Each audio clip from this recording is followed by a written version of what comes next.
game too clouty. I'm the one they hate like Bounty. If you're talking top 5, shout me. Same old guy with style. You're not hot, you're marked. It's your boy Wax. I'm here with thePlotldn. My guy Ed's gonna be talking about style and Can't Complain, my next release. To be honest, I'm not sure what he's gonna say, but if he's not saying how I'm the best artist to come out of Dulwich, then I might leave early. So, what am I going to say? Well, luckily for Wax, it seems like I'm in a good mood, so I'm not going to be as much of an arsehole as I usually am. But I feel like there's a lot of interesting things to kind of delve into here. I feel like on Cant Complain, I feel like it almost lacks purpose in a way. It's almost a fun song, but I feel like, what is he actually trying to do? I feel like getting an idea of how his character comes across in his songs is going to be something interesting to really talk to him about. So yeah, I'm quite excited for this episode. All right, so I'm with Wax, I'm Ed Rants. So this is always my icebreaker question because I am quite the alcoholic. When you walk into a bar or a pub, what do you order? Because I always have this thing where I think someone's alcoholic beverage says a lot about them as a person. Captain Morgan, spice rum. Captain Morgan and Spice. With a Coke. Bit of Yardman style to it. Yeah, or gin and tonic. I don't mind a gin and tonic either. That's very cheeky. It depends on where I am. Yeah. You know what I'm saying, who I'm with. I don't know. You don't dress like a G&T drinker. I hope I don't dress like a genius. I'll be real. So I feel like as a borrower, you're quite cheeky and kind of like calmly disrespectful in a way. Like, so even then, there's bars I picked out. It's like, you ain't next up, you're never up. It's like, that's just kind of rude, but it's said in a way where it's just very nonchalant. Is that kind of like how you can be? That's just who I am. Yeah. I think my music is the best representation of me. Yeah. Just a cheeky prick, but Yeah. it's just lighthearted, you know, it's not. Yeah. If you take it to heart, Yeah. you're gonna be offended. Yeah. Don't take me to heart. I don't take anything I say seriously. Yeah. Do you feel like that's something you're going to stretch in future? Are you going to be like, okay, how much can I really take the piss before people turn around and be like, oh, it's a bit much? I think I'm gonna refine how I say things as I keep going. I'm always gonna be cheeky, always. Yeah. I think that's my thing. I feel like the way with your lingo as well, it's almost really odd. So like it's the bar where it's like, you don't I chop life with vim, you don't chop life, you're cringe. Like that bar, it's almost like it's two different lingos that, I don't know, it's almost like they're in different contexts of sort and you kind of mash them together in a weird way. Like, what were you thinking with that one? Like, you know what? You're actually very good at this. I really know that. Like, I know that I get to. I mean, the notepad's not blank. It's got stuff on it. It's not just a stage prop. Like, there's a lot of like contrast in my bars, like in my one-liners. I just like the balance. I don't know if you like into like astrology and that, but I'm a Libra. Okay. And we find a balance a lot. Okay. And I think it just portrays in everything I do. Let's start with style. So this one, it was a bit of a move away from the Latin funk trap sound that you kind of be associated with songs like Switch. So what made you kind of make this move in terms of wanting to branch away from that a little bit? I don't think that was like a conscious decision. I just like the beat. I think the beat's like kind of groovy. Like feel good kind of beat. Yeah. It's groovy, man. Because it's silky smooth, but it's still in a very upbeat sort of way. It's still one that you could definitely bop to. And even in the music video, it looks like you're having a lot of fun. Yeah, like, no, it's fun. I like all the different costume switches as well. Yeah. Like, is fashion a big part of who you are, or as a musician? Or I mean, I think so. I've always been into like clothes, I guess. You know, I've had to wear them for the whole of my life. Style's just style, man. Trying to, what's the word? Express myself. Yeah. We were actually meant to have more clothes and outfits. Okay. But budget said no. I feel like also there's at times where like it's almost like you're testing if the listener is actually listening. Definitely. So there's the bit in the hook, which I instantly heard it. I'm like, has he done what I think he's done? It's the one where it's like the one they hate like Bounty, and then when the next stanza comes, you say the one they like Bounty. Now I want you to explain it, just so I can basically vindicate myself as a genius. Yeah. So Bounty, I even did a little TikTok/Instagram reel on this, where I went out asking people, settling a great debate. Yeah.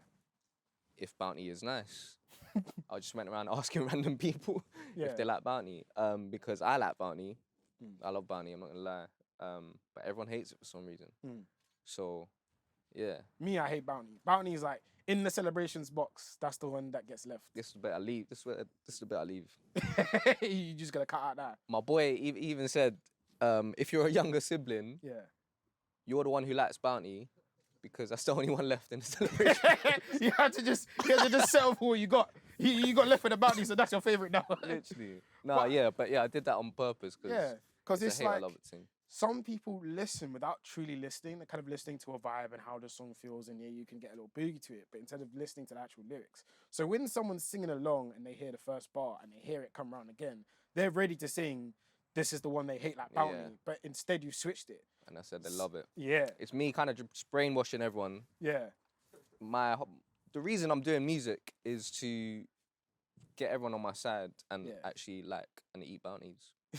So this is just an all master plan. Yeah.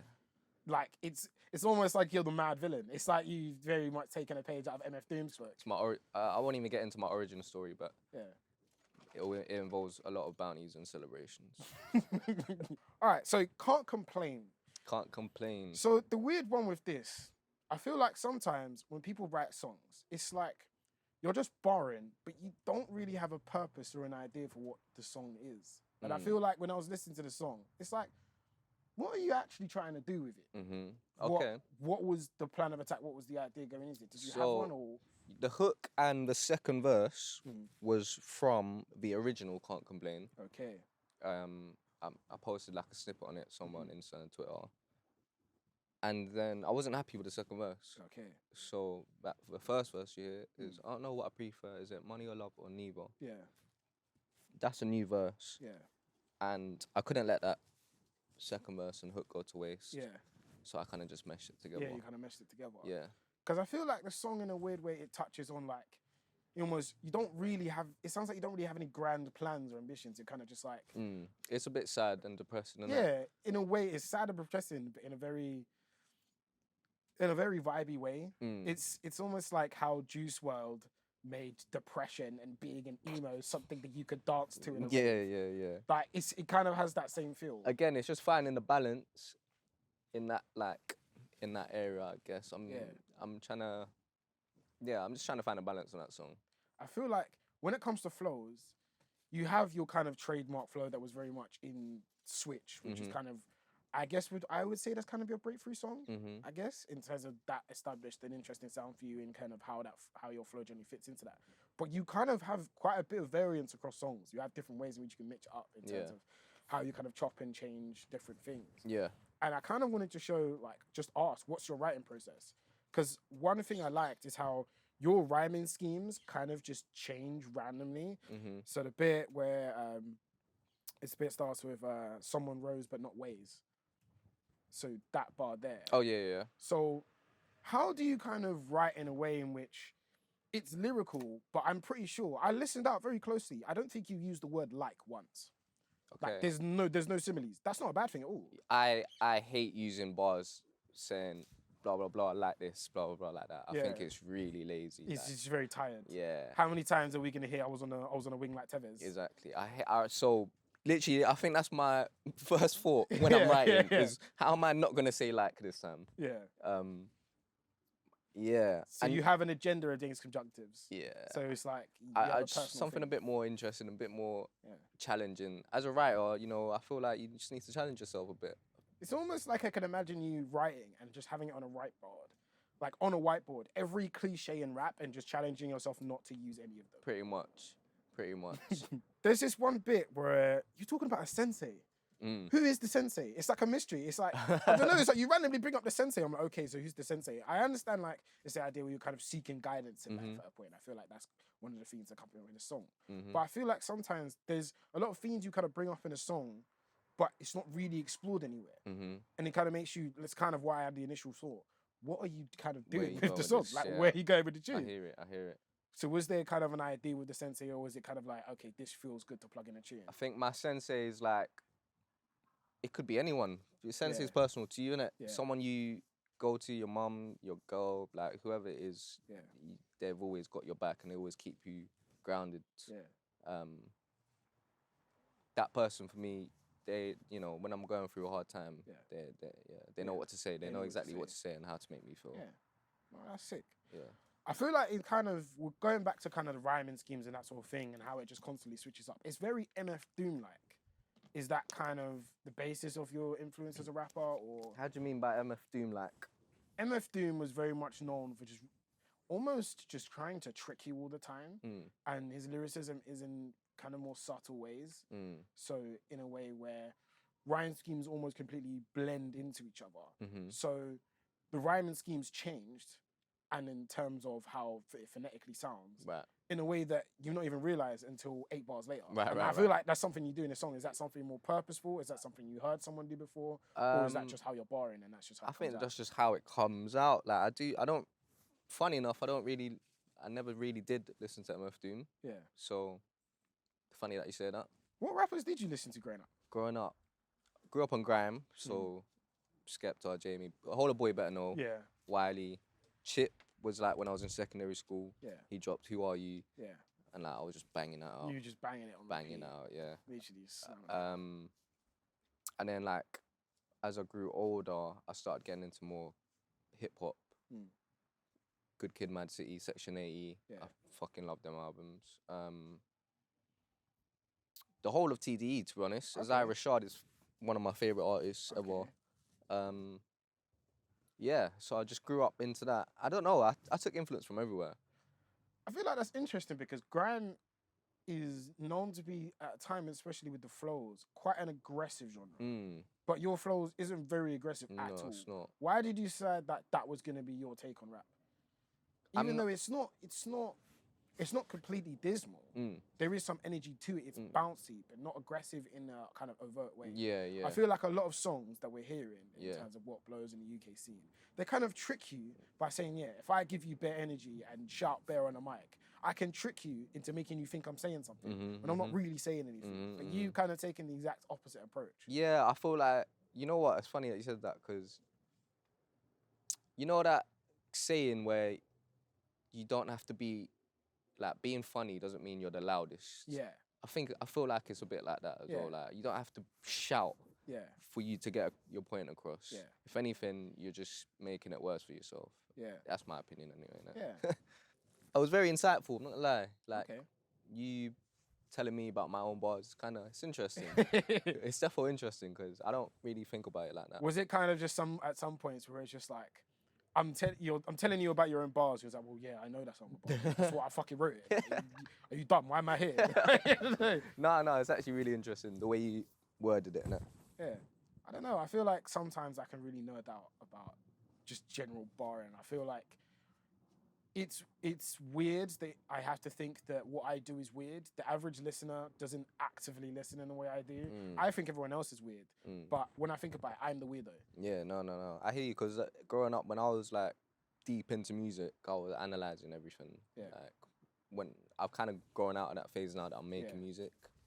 But when I was in my listening phase, just over-analysing every bar, I feel like sometimes being over-analytical, it kind of turns you into a kind of analytic animal that doesn't really enjoy music anymore. You just analyse everything. Literally. And you kind of forget the whole point of music is to just enjoy it. Did you tweet that a few months back? Maybe. I tweeted a lot of stuff. I see a tweet. Maybe it was you, maybe it wasn't. But I was like, yeah, this is me. Well, this was me. Yeah. I mean, it's a weird thing where I see it a bit more on your TikTok and Insta. But like, your sense of humour doesn't really come out on Twitter that much. I don't like Twitter, man. You don't like Twitter? Twitter's fake, man. You don't like riling up the net? Twitter is fake, man. Twitter's the ops. Yeah, man. They just go with whatever is popping, or they're talking about some dating shit. I don't give a fuck about. Yeah, that. it's man. always kind of annoying where they're talking about whatever IG influencer is dating whatever person. So I don't care. Yeah, no, I made a conscious decision to get off Twitter. Just post my music. Yeah, just stay off Twitter. Maybe like 6 months ago. Yeah. Maybe I'll be back, but maybe you'll be back. Yeah. So Twitter, the return of Wax, coming soon. Put it in your calendars. Wax is coming back to Twitter. It's going to be a very exciting moment. It's bigger than J House coming back to Twitter. No one cares about J House coming back to Twitter. It's all about Wax right now. Thank you everyone for coming. It's been a really nice chat with Wax. I didn't call him the best rapper in Dulwich, but hopefully you get a good idea of what I think of his music and go take a look at his new 2 singles. Watch out for Cant Complain, out soon. I don't know if you want to give a little pointer as to when that's out or you want to keep that a little bit more. It'll be out when this video's out. All right, cool. There we go. Well, thank you, everyone. Brilliant.